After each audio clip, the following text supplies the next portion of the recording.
안녕하세요. 안녕하세요. 처음 뵙겠습니다.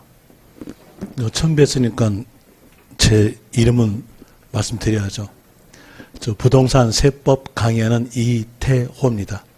그리고 맨날 이렇게 첫 강의할 때마다 여쭤본 말이 두 개 있는데요. 하나에 대한 내용은 작년에는 안 했었고 올해는 합니다.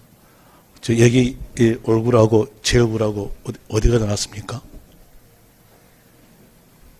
이게 나아요? 그 하나 여쭈고 싶었을까요?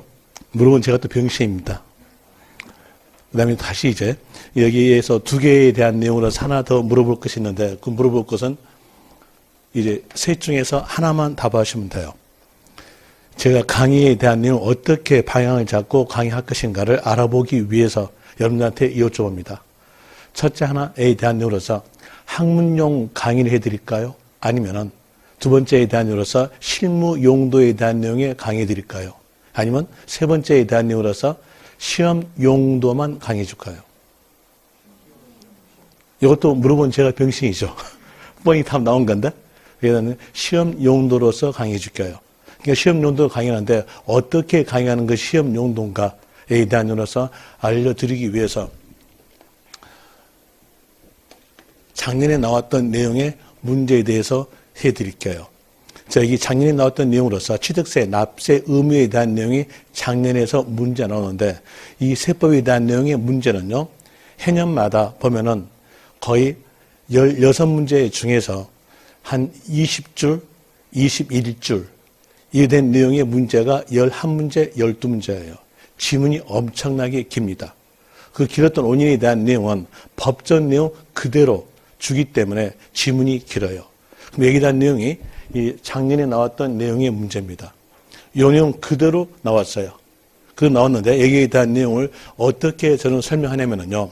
이제 강의 들어보시면 아시겠으나 미리 샘플적 내용으로서 말씀을 드릴게요. 이 내용을 여러분들이 이제 교재에 대한 내용으로서 이걸 예습은 안 할 것 같을 거니까 예습합니까? 솔직히 다 까놓게 갑시다. 예습 안 할 거 아니에요. 예습 안 할 거니까 여기다 예습 차원으로서 이 내용을 그대로 읽어드릴게요. 읽어드리면 예습이 돼요. 그러면서 여기에 대한 내용의 요 단어가 어떤 단어다라고 설명을 해줄 겁니다. 그 내용대로 먼저 읽어줄게요. 건축물 중 조작 설비, 그 밖에 부대 설비에 속하는 부분으로서 그 주체 구조부, 여기서 주체 구조부 하게 되면은 간단히 말하면 건물 본체를 말합니다.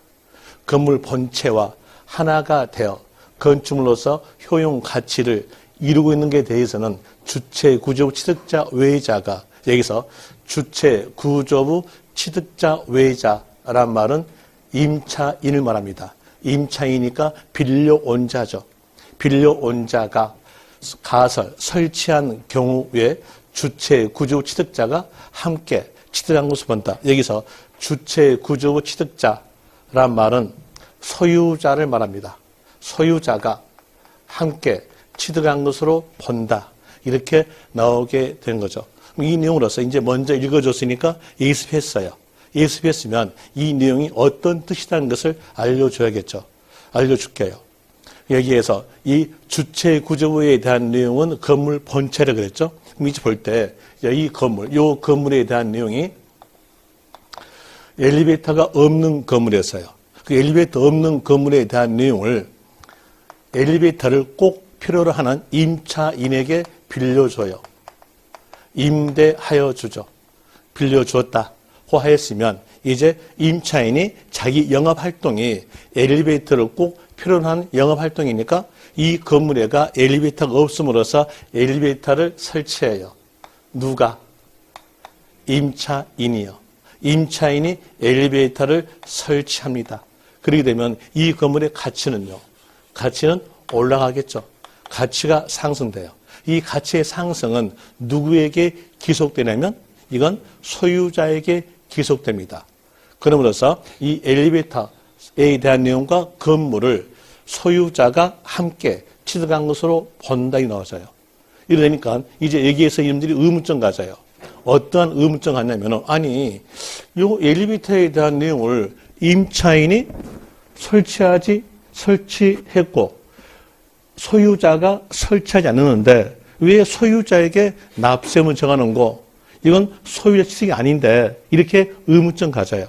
자, 의문점을 해소합시다. 해소하기 위해서 보죠. 자, 여기에서 임대차 기간이 끝났을 때 임차인이 설치했던 이 엘리베이터를 뛰어갈 수 있다 없다? 못 뛰어가요. 왜 못 뛰어갈까요? 건물 본체와 하나가 됐어. 하나가 됐으니까 못 뛰어가죠. 그럼 이건 누구 거? 소유자 것. 이렇게 되는 겁니다. 그래서 문장에서는 끝말이 나오죠. 주체, 구조부, 취득자가 함께 시를 본다 이렇게 나와져요. 여기까지가 모든 세법 선생이 설명 이렇게 합니다. 이렇게 하는데 이렇게 하고 이제 맞춰요. 맞추면서 넘어가요. 그러면 이제 이게 바로 어떤 강의냐? 학문적 강의입니다. 시험용 강의 아니에요. 그럼 여기에서 시험 볼 때 필요할 수 있도록 이 문장을 전부 다 외워가지고 문제를 못 풀거든요. 여러분들은 이해만 하였으면 되겠다라고 싶은 모양인데 아니에요. 시험은요. 이해 플러스 암기예요. 그럼 암기된 내용은 적어야 돼요. 적어야 되기 위해서 이렇게 해주죠. 자, 여기에서 문장에서 볼 때 이 설비란 말이 있어야겠죠. 당연하잖아요. 그러니까 문장에서는 설비란 말이 꼭 나와요. 이 말이 꼭 주어져요. 이 말이 주어지고 그 다음에 또 이 설비를 못 뛰어가야죠. 못 뛰어가 되니까 어떤 말이 꼭 주어질까요? 하나가 돼요. 이 말이 주어져요. 그럼 이제 문제를 딱 읽어볼 때 설비 이 말 나오고 하나가 되어 이 말이 연결되어 있다고 한다면 이 글자 보자마자 이 중간 보지 마세요. 보지 말고 막바로 끝말 가세요. 끝말에서 주체, 구조부, 취득자 이 말이 있으면 맞다. 이 말이 없으면 틀렸다 하시면 돼요. 그럼 이제 실질적으로 작년에 나왔던 문제 봅시다. 문제를 볼 때 이게 나왔죠. 이게 작년에 대한 내용과 그리고 작년이 아니라 올해죠. 올해. 저희들은 꼭 보면은 올해 시험에 대한 내용이 시험 끝났다면 작년이라 그래요. 이게 습관돼가지고 제가 작년 그랬습니다. 죄송하고요. 그럼 여기에 대한 올해 시험에서 나왔던 게 이게 나왔죠. 또 여기에 대한 내용은 26에 12에도 나왔어요. 그럼 이제 볼 때 기출문제만 정확하게 파악했으면 문제에 대한 내용의 점수는 맞춘다는 얘기예요. 그래서 저희들은 중심적으로 기출적 내용을 중심해서